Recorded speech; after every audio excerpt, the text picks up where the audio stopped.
મારું નામ મિનેશ પટેલ. મારી યુટ્યુબ ચેનલમાં વિદ્યાર્થી મિત્રો આપનું હાર્દિક સ્વાગત છે.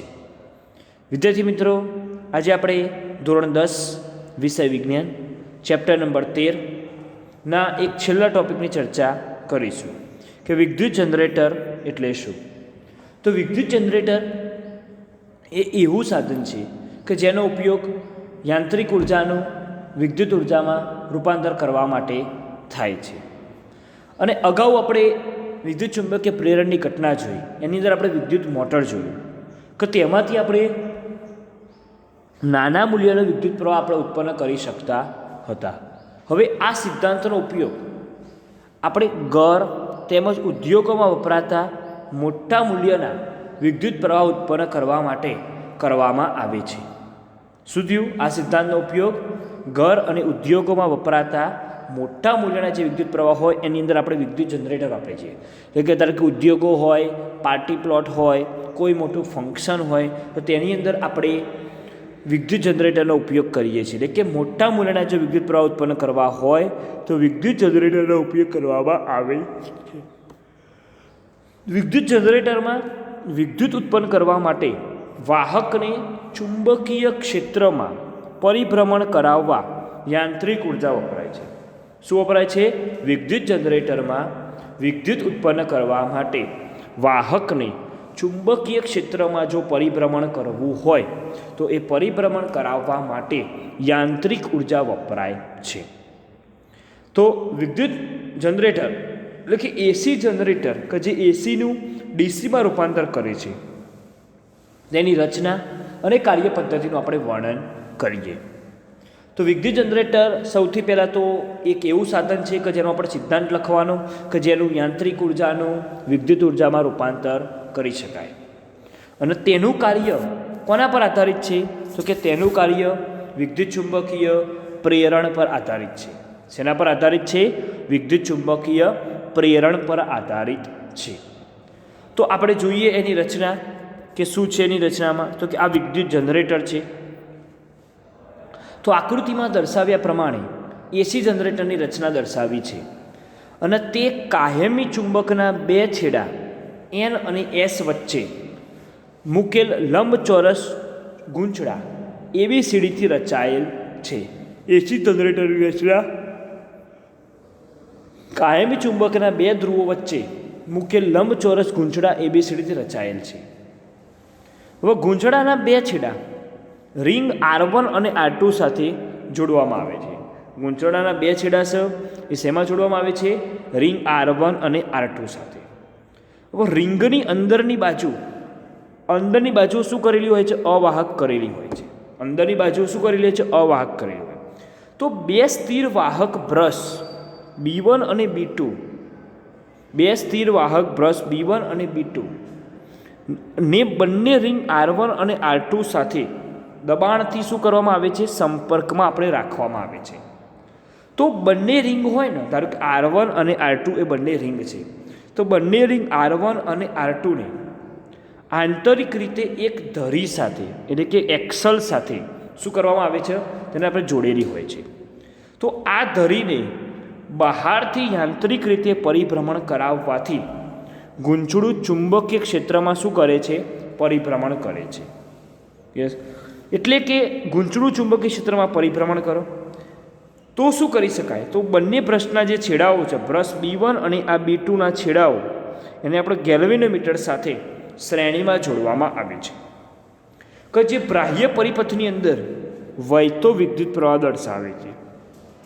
શું દર્શાવે છે? બાહ્ય પરિપથની અંદર વહેતો વિદ્યુત પ્રવાહ દર્શાવે છે. હવે આપણે બંને રિંગ સાથે જોડેલી જે ધરીઓ છે, કઈ ધરી આવે? તો રિંગ અને R1 અને R2ની એક્સલ ધરી. એ ધરીને આપણે એવી રીતે પરિભ્રમણ કરવામાં આવે છે કે જેથી કાયમી ચુંબક દ્વારા ઉત્પન્ન થયેલ ચુંબકીય ક્ષેત્રમાં AB ભુજા ઉપરની તરફ ગતિ કરે, એટલે કે CD ભુજા નીચેની તરફ ગતિ કરે. તો આકૃતિમાં દર્શાવ્યા પ્રમાણે આપણે જોઈએ તો ગૂંચળું એબીસીડી સમઘડી દિશામાં પરિભ્રમણ કરે છે. સમઘડી એટલે શું? તો કે ઘડિયાળની દિશામાં પરિભ્રમણ કરે છે. યસ, તો હવે આપણે ફ્લેમિંગનો જમણા હાથનો નિયમ અહીંયા આપણે ઉપયોગ કરીએ તો આપણને જાણવા મળે કે જે ભુજાઓ છે AB અને CD, આ બંને ભુજાઓમાં AB અને CD દિશાઓમાં પ્રેરિત વિદ્યુત પ્રવાહો શું થાય છે તો કે ઉદ્ભવે છે, એટલે કે વિદ્યુત પ્રવાહ ઉદ્ભવે છે. તો આમ ગૂંચળામાં ABCD દિશામાં પ્રવાહ શું કહે છે વહે છે, એટલે કે એક માર્ગે, એટલે કે સમગળી દિશામાં વહે છે. તો આનો અર્થ શું થાય? એનો અર્થ એવો થાય કે બાહ્ય પરિપથમાં જે વિદ્યુત પ્રવાહ છે એ વિદ્યુત પ્રવાહ B2 થી B1 તરફ, એટલે કે ABCDના માર્ગે જ વહે છે. હવે અડધું પરિભ્રમણ જ્યારે પૂરું થાય ત્યારે CD ભુજા ઉપરની તરફ અને ભુજા AB એ નીચેની તરફ શું કરે છે તો કે ગતિ કરવા લાગે છે. એટલે કે બંને ભુજાઓની અંદર શું થાય છે તો કે બંને ભુજાઓમાં પ્રેરિત વિદ્યુત પ્રવાહ ઉત્પન્ન થાય છે. એટલે કે વિદ્યુત પ્રવાહની દિશા પણ શું થાય છે તો કે વિદ્યુત પ્રવાહની દિશા પણ બદલાઈ જાય, ઉલટાઈ જાય. ક્યારે? કે જ્યારે બંને ભુજાઓ અલગ દિશામાં, એટલે કે પ્રવાહ DCBA, એટલે કે પ્રવાહ કેવો થાય છે DCBA, એટલે કે વિષમગળી દિશામાં વહેવા લાગે. તો આનો અર્થ એવો થાય કે બાહ્ય પરિપથમાં વિદ્યુત પ્રવાહ B1 થી B2 તરફ વહે છે. હવે જ્યારે અડધું પરિભ્રમણ થઈ જાય તો અડધા પરિભ્રમણ પછી અનુરૂપ ભુજાઓમાં પ્રેરિત વિદ્યુત પ્રવાહની દિશા કેવી હોય તો કે પ્રેરિત વિદ્યુત પ્રવાહની દિશા એ બદલાય છે. શું થાય છે? પ્રેરિત વિદ્યુત પ્રવાહની દિશા બદલાય છે, એટલે કે ઉલટાઈ જાય. તો આવો પ્રવાહ કે જે એક સરખા સમયગાળા પછી, એટલે કે દિશા બદલે તો એને કયો પ્રવાહ કહેવામાં આવે છે? ઓલ્ટરનેટિંગ પ્રવાહ, એટલે કે AC પ્રવાહ કહેવામાં આવે છે. અને આ પ્રકારના જનરેટરને કયું જનરેટર કહેવાય છે? AC જનરેટર કહીએ છીએ. તો આપણે AC જનરેટરની રચના, કાર્યપદ્ધતિ અને સિદ્ધાંત આપણે જોયો. યસ, તો આ રીતે AC જનરેટરનું જે આપણે રચના કરી એ આની અંદર આપણે અવેલેબલ છે. હવે આ થઈ ગયું આપણું AC જનરેટર, કે તે કયા સિદ્ધાંત પર કાર્ય કરે છે તેનું પણ આવી ગયું. હવે જે એકદિશ પ્રવાહ આવે છે કે જે DC પ્રવાહના નામે ઓળખાય છે. કયો પ્રવાહ આવે છે? કે જે DC પ્રવાહના નામે ઓળખાય છે. યસ, તો એ પ્રવાહ આપણે મેળવવો હોય તો મેળવવા માટે સ્પિલ્ટ રિંગ જેવા કમ્પ્યુટેટરનો ઉપયોગ કરવામાં આવે છે. તો આ પ્રકારની ગોઠવણમાં એક બ્રશ હંમેશા શું હોય છે તો એક બ્રશ એ હંમેશા બાહ્ય ચુંબકીય ક્ષેત્રમાં ઉપરની દિશામાં ગતિ કરતી બાજુના સંપર્કમાં રહે છે, અને બીજું બ્રશ એ હંમેશા નીચેની દિશામાં ગતિ કરતી બાજુના સંપર્કમાં રહે. તો આપણે સ્પિલ્ટ રિંગ એ કમ્પ્યુટેટરનું કાર્ય વિદ્યુત મોટરના કિસ્સામાં આપણે જોયું. એટલે કે એક દિશામાં વહેતા પ્રવાહ ઉત્પન્ન થાય છે તો એને આપણે કયો પ્રવાહ કહીએ છીએ? એટલે કે DC જનરેટર કહેવામાં આવે છે. AC જનરેટર કેવું હોય? એક દિશામાં નહીં, તે બંને દિશામાં થાય. અને એક દિશામાં જે પ્રવાહ વહે એને આપણે કહીએ છીએ DC જનરેટર. તો એક દિશા અને ઓલ્ટરનેટિંગ દિશા એ આ બંને વચ્ચેના પ્રવાહ વચ્ચેનો તફાવત છે. તો આ તફાવત એવો કહેવાય કે એક દિશ પ્રવાહ હંમેશા એક દિશામાં વહે, જ્યારે ઓલ્ટરનેટિંગ પ્રવાહ એ તેની દિશા સમયાંતરે ઉલટાય છે, ઉલટાવો. તો આપણે એવું કહેવાય કે મોટાભાગના જે પાવર સ્ટેશન છે એ પાવર સ્ટેશન AC વિદ્યુત પ્રવાહ ઉત્પન્ન કરે છે. શું કરે છે? પાવર સ્ટેશન એ AC વિદ્યુત પ્રવાહ ઉત્પન્ન કરે. તો ભારતની અંદર જે AC વિદ્યુત પ્રવાહ દર છે એ 1/100 સેકન્ડની દિશા બદલે છે, એટલે કે એકના 100 ભાગ કરે એટલી સેકન્ડની દિશા બદલે. એટલે કે AC વિદ્યુત પ્રવાહની આવૃત્તિ કેટલી હોય? 50 હર્ટ્ઝ. હવે વિદ્યુત પ્રવાહ કરતાં AC વિદ્યુત પ્રવાહનો મહત્ત્વનો ફાયદો શું છે તો કે ઉર્જાના આધારે તેનો બગાડ ના થાય અને વ્યય વિના વિદ્યુત પ્રવાહ એ દૂરના અંતર સુધી શું થાય છે તો કે આપણે એને મોકલી શકીએ છીએ. તો આ શું થઈ ગયું? DC કરંટ થયો. એટલે પ્રશ્ન પૂછાય કે કોઈ નામ નિર્દેશનવાળી આકૃતિ દોરી વિદ્યુત જનરેટર કે જે એક દિશ પ્રવાહ DC આપે છે તેની રચના અને કાર્યપદ્ધતિ જણાવો. તો આપણે આ રીતે આકૃતિ દોરી શકાય. હવે આગળ આવે છે છેલ્લો ટોપિક અગત્યનો, ઘરેલું વિદ્યુત પરિપથ, એટલે કે ડોમેસ્ટિક ઇલેક્ટ્રિક સર્કિટ. આ પ્રવાહ એ મોસ્ટ IMP પ્રશ્ન હોય છે, પરીક્ષાની અંદર આવી પ્રશ્ન પૂછાતો હોય છે કે ઘરેલું વિદ્યુત પરિપથની અંદર 3 પ્રકારના આપણે વાયરો હોય છે. યસ, તો આપણે ઘરોની અંદર વિદ્યુત પાવર સપ્લાય કહીએ, ઘરોમાં વિદ્યુત પાવર એટલે કે મુખ્ય સપ્લાય, કે જેને આપણે શું કહીએ છીએ, મેઇન્સ કહીએ છીએ, કે જે ઓવરહેડ ટેકવેલ વિદ્યુતના થાંભલા અથવા તો ભૂમિગત કેબલો દ્વારા પ્રાપ્ત કરીએ છીએ. હવે સપ્લાયની અંદર જે રહેલા વાયરો છે ને એ પૈકી એક વાયર લાલ અવાહક આવરણ લગાડેલ છે. યસ, એક વાયર પર શું છે, લાલ અવાહક આવરણ લગાડેલ છે. તેને આપણે કયો વાયર કહીએ છીએ, તો લાઈવ વાયર કહેવામાં આવે છે. લાલ વાયરને આપણે કયો કહીએ છીએ, લાઈવ વાયર. બીજો વાયર હોય છે કે જેની પર કાળું અવાહક આવરણ લગાડેલું હોય, તેને આપણે કહીએ છીએ ન્યુટ્રલ વાયર. તો આપણા દેશની અંદર બે વાયરો વચ્ચે વિદ્યુત સ્થિતિમાનનો તફાવત કેટલો છે, 220 વોલ્ટ હોય છે. કે યસ, આ મોસ્ટ આઈએમપી કહેવાય, કે એમસીક્યુની અંદર આવે છે કે બે વાયરો વચ્ચે વિદ્યુત સ્થિતિમાનનો તફાવત કેટલો, તો કે 220 વોલ્ટ. હવે તમને ખબર છે મેઇન સપ્લાય કોને કહેવાય, મેઇન્સ કોને કહેવાય. તો ધારો કે આપણા ઘરની અંદર 4 રૂમ હોય છે. યસ, 4 રૂમ, એક કિચન અને 3 રૂમ. તો અલગ અલગ રૂમની એક મેઇન સ્વિચ આપણા મેઇન ગેટની ઉપર બોર્ડમાં લગાવેલી હોય છે, અને એ 4ની મેઇન એક સ્વિચ લગાવેલી હોય. ધારો કે આપણે કોઈ કિચનની અંદર કોઈ ઇલેક્ટ્રિશિયન જો કંઈક કામ કરતું હોય તો આપણે શું કરીએ છીએ, એ કિચનના રૂમનો ઇલેક્ટ્રિક ચાર્જ એટલે કે ઇલેક્ટ્રિક પ્રવાહ, કરંટ, એ આપણે શું કરીએ છીએ, બંધ કરવા. તો એની જ આપણે સ્વિચ બંધ કરી દઈએ તો બાકીના 3 રૂમોની અંદર વીજળી ચાલુ રહે. યસ, જો મેઇન સ્વિચ બંધ કરી દઈએ તો 4 રૂમની બધી જ લાઇટો ઓફ થઈ જાય. યસ, તો આ રીતે આપણે કરી શકાય. તો તમને ખબર છે આપણા દેશની અંદર લાઈવ વાયર અને ન્યુટ્રલ વાયરના વિદ્યુત સ્થિતિમાનનો તફાવત કેટલો, તો કે 220 વોલ્ટનો તફાવત હોય, અને આ સૌથી ઊંચું વિદ્યુત સ્થિતિમાન કહેવાય. હવે પ્રશ્ન છે કે ઘરમાં લગાડેલ જે મીટર બોર્ડ છે એમાં વાયરો શેમાંથી પસાર થાય, તો કે ફ્યુઝમાંથી પસાર થાય.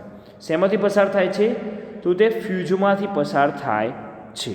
તો આકૃતિમાં તમને ફ્યુઝ દેખવો હોય તો આ ફ્યુઝની આકૃતિ બતાવેલી છે.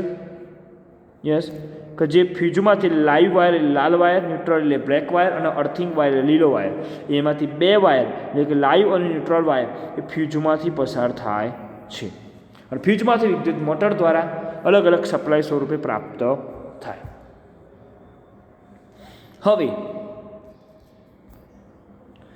તો એક વિદ્યુત મોટરમાં શું કરીએ છીએ, દાખલ થાય. હવે આ જે ફ્યુઝમાંથી જે વાયરો પસાર થયા, ન્યુટ્રલ અને લાઈવ વાયર, એમના પણ મેઇન સ્વિચમાંથી પસાર કરીને ઘરના લાઇન વાયરો સાથે જોડવામાં આવે. અને આ વાયરો એ ઘરની અંદર જુદા જુદા પરિપથોની વિદ્યુત ઉર્જા પૂરી પાડે છે. શું કરે છે, વિદ્યુત ઉર્જા પૂરી પાડે. ઘણીવાર ઘરોની અંદર 2 અલગ પરિપથ હોય છે, 2 અલગ પરિપથ હોય, કે જેની અંદર ધારો કે એક 15 એમ્પિયર વિદ્યુત પ્રવાહ રેટિંગ ધરાવતો જે પરિપથ હોય, એટલે કે સ્વિચ હોય 15 એમ્પિયરની, તો એનાથી આપણે ગીઝર ચલાવી શકીએ, એર કુલર આપણે વગેરે જેવા વધુ પાવર રેટિંગ ધરાવતા ઉપકરણો ચલાવી શકીએ. હોય છે જે 5 એમ્પિયર વિદ્યુત પ્રવાહની સ્વિચ આવે, એટલે કે સાધન આવે, એટલે કે 5 એમ્પિયર વિદ્યુત પ્રવાહ રેટિંગ ધરાવતો કોઈ પરિપથ હોય તો એ પરિપથ બલ્બ, પંખા વગેરે જેવા સાધનો માટે વપરાય. એટલે કે નાના નાના પંખા, લાઇટ, એ બધા માટે 5 એમ્પિયરની સ્વિચ જોઈએ. પછી તમારે એસી ચલાવવું હોય, વોશિંગ મશીન ચલાવવું હોય તો એના માટે 15 થી 20 એમ્પિયરની સ્વિચ જોઈએ. તો જેના પર લીલા કલરનું અવાહક આવરણ લગાડેલું હોય તો એ શું છે, તો કે અર્થિંગ વાયર છે. અર્થિંગ વાયર મોટે ભાગે ક્યાં હોય, તો ઘરની નજીક જમીનમાં ધાતુની પ્લેટ સાથે જોડેલ હોય છે. એ આપણો અર્થિંગ વાયર છે. અને આ તારનો ઉપયોગ કઈ જગ્યાએ થાય, અર્થિંગ, ધારો કે આપણે ઇસ્ત્રી કરતા હોઈએ, કોઈ ગરમ પાણી કરતા હોઈએ હીટર દ્વારા, તો બધાની અંદર આપણે અર્થિંગ જોઈએ. તો આ તારનો ઉપયોગ ઇલેક્ટ્રિક ઇસ્ત્રી, ટોસ્ટર, ટેબલ ફેન, રેફ્રિજરેટર વગેરે ધાતુનું આવરણ ધરાવતા વિદ્યુત સાધનોમાં સુરક્ષાના ઉપાય સંદર્ભે આપણે કરીએ. અને આ અર્થિંગ વાયરને આવા સાધનોની ધાતુની સપાટી સાથે શું કરવામાં આવે છે, તેને આપણે જોડવામાં આવે છે. કે જે વિદ્યુત પ્રવાહ માટે શું થાય છે, તો કે ઓછા અવરોધનો વહન પથ પૂરો પાડે. તો આમ ઉપકરણના ધાતુના આવરણ પર કોઈ પ્રવાહનો લીકેજ થાય તો તે અર્થિંગ દ્વારા સીધો જમીનમાં જાય. યસ, અને જમીનમાં જતો રહે, કે ધારો કે કોઈ વીજળી પડે અને આપણે ઉપર એવો કોઈ પ્લેટ લગાવેલી હોય તો એના પર વીજળી કાબૂમાં આવી જાય અને પછી સીધી એ અર્થિંગ વાયર સ્વરૂપે જમીનમાં જતી રહે. તો આ જ રીતે સાધનનું વિદ્યુત સ્થિતિમાન એ જમીનના વિદ્યુત સ્થિતિમાન જેટલું જાળવે. તો અર્થિંગ વાયરનો ઉપયોગ શું થયો? તો અર્થિંગ વાયરનો ઉપયોગ મોટે ભાગે ધાતુનું આવરણ ધરાવતા વિદ્યુત સાધનોના અંદર સુરક્ષાના ઉપાય સંદર્ભે કરવામાં આવે છે. અને આ અર્થિંગ વાયરને ધાતુઓની સપાટી સાથે જોડવામાં આવે. ધારો કે કોઈ વિદ્યુત સાધન હોય તો કોઈ વિદ્યુત સાધનમાંથી કોઈ વિદ્યુત પ્રવાહ લીક થાય છે, તો એ લીક થયેલ વિદ્યુત પ્રવાહ એ જમીનમાં સહેલાઈથી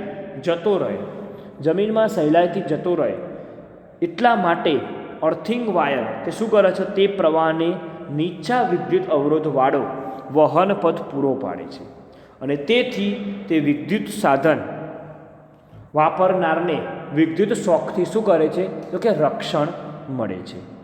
તો આ ક્યાં ક્યાં વપરાય છે? અર્થિંગ ક્યાં ક્યાં જરૂરી છે? તો અર્થિંગ વિદ્યુત ઇસ્ત્રી, ટોસ્ટર, ટેબલ પંખો, રેફ્રિજરેટર વગેરેની અંદર આપણે અર્થિંગ જરૂરી છે. તો આ એની રચના છે આકૃતિમાં, કે એક સામાન્ય ઘરેલું વિદ્યુત પરિપથનું રેખાચિત્ર આકૃતિમાં આપ્યું છે. યસ, તો આ રીતેનું આકૃતિ દોરીએ તો પૂછાય કે સામાન્ય ઘરેલું પરિપથની આકૃતિ દોરી વાયરની મુખ્ય લાક્ષણિકતાઓ ચર્ચો. યસ, તો આ રીતે વાયરો હોય એ સમાંતર જોડેલા હોય છે. તો મેઇન સ્વિચ અને દરેક પરિપથના ફ્યુઝ ધરાવતું એક વિતરણ બોક્સ આકૃતિની અંદર આપણને બતાવેલું છે. તો હવે એક આકૃતિમાં ઘરેલું વિદ્યુત પરિપથનું રેખાચિત્ર છે અને એ દરેક પરિપથમાં અલગ અલગ ઉપકરણ લાઈવ અને ન્યુટ્રલ વાયરો વચ્ચે શું કરીએ છીએ? તો કે જોડવામાં આવે છે. હવે દરેક ઉપકરણોને અલગ અલગ ઓન ઓફ સ્વિચ હોય છે કે જેથી તેની ઈચ્છા અનુસાર તેમાં વિદ્યુત પ્રવાહ પસાર કરી શકાય. દરેક ઉપકરણને સમાન વિદ્યુત સ્થિતિમાંનો તફાવત મળે તે માટે તેમને એકબીજા સાથે શું કરવામાં આવે? સમાંતર જોડવામાં આવે છે. તો આ રીતે એને આપણે શું કરીએ છીએ? સમાંતર જોડવામાં આવે છે.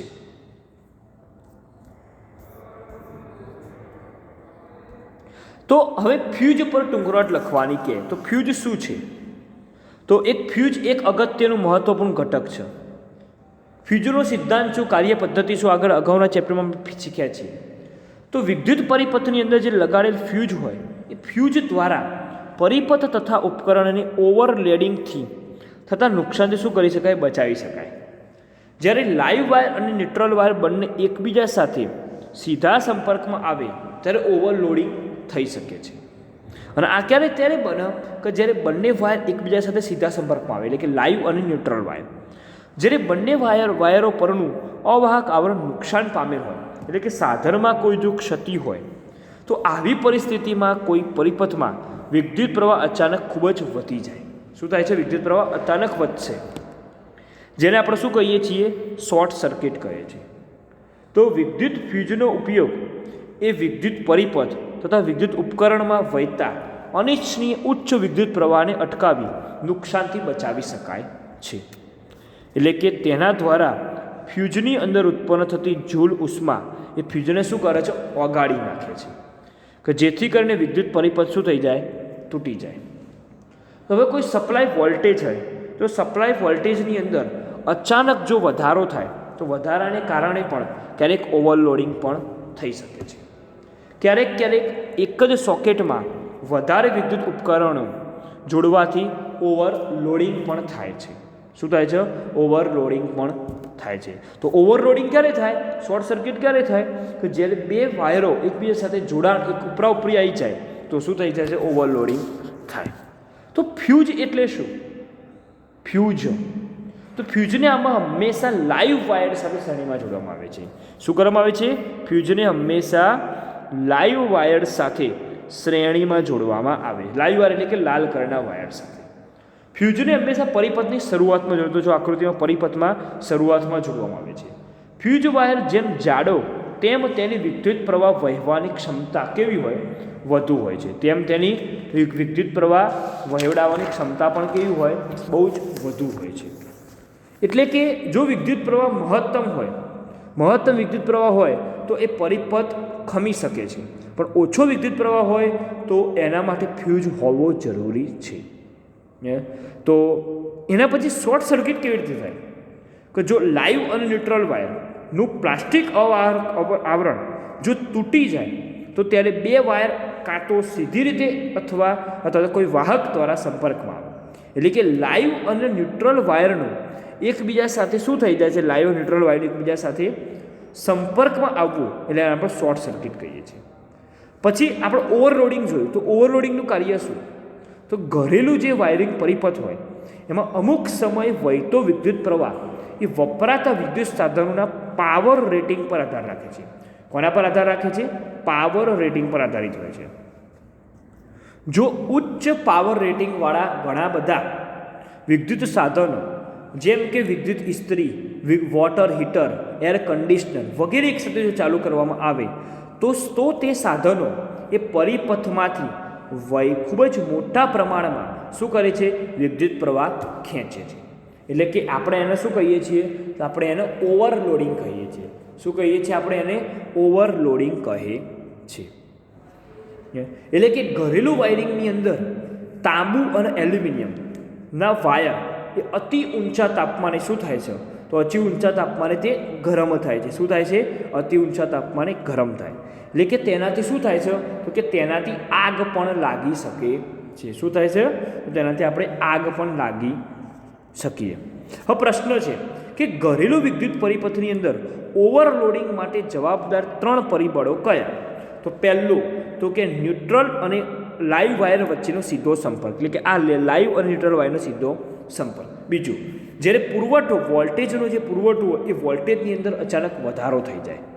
બીજું, ત્રીજું કે જ્યારે એક જ સર્કિટ હોય, એક જ સોકેટ હોય, એમાં ઘણા બધા ઉપકરણો જોડવા અને તેમનો એક સામનો ઉપયોગ કરી શકાય. યસ, તો આ રીતે આપણે વિદ્યુત પરિપથની અંદર શોર્ટ સર્કિટ કેવી રીતે થાય છે, ઓવરલોડિંગ કેવી રીતે થાય છે એ પણ જોયું. હવે બે સુરક્ષા કઈ આવે? તો કે એક યોગ્ય રેટિંગવાળો ફ્યુઝ વાપરવો કે જેના કારણે ઓવરલોડિંગના લીધે સાધનો અને પરિપથને નુકસાન થતું અટકાવી શકાય. બીજું કે યોગ્ય અર્થિંગ વાયર કેવી રીતે વાપરી શકાય? કે જ્યારે લાઈવ વાયર અકસ્માતે વિદ્યુત સાધનના ધાતુના ભાગને શું કરે? સ્પર્શે છે. એટલે કે શક્ય એવા વિદ્યુત શોકથી શું કરી શકાય છે? તેને બચી શકાય છે. તો અલગ અલગ ફ્યુઝથી શોર્ટ સર્કિટ કેવી રીતે થાય છે, ઓવરલોડિંગ વચ્ચેનો તફાવત, ઓવરલોડિંગ માટે જરૂરી પરિબળો, આ બધાની આપણે ચર્ચા કરી. વિદ્યાર્થી મિત્રો, આ સાથે આપણું આ ચેપ્ટર અહીંયા પૂરું થાય છે. વિદ્યાર્થી મિત્રો, તમને કંઈ પણ ખબર ના પડી હોય તો જરૂર કોમેન્ટ બોક્સની અંદર મને જણાવી શકો છો કે જેથી કરીને હું તમારા પ્રશ્નનું સોલ્યુશન લાવી શકું. વિદ્યાર્થી મિત્રો, મારી વિડીયો તમને પસંદ આવી હોય તો જરૂર લાઇક, શેર અને સબસ્ક્રાઈબ કરજો. ધન્યવાદ.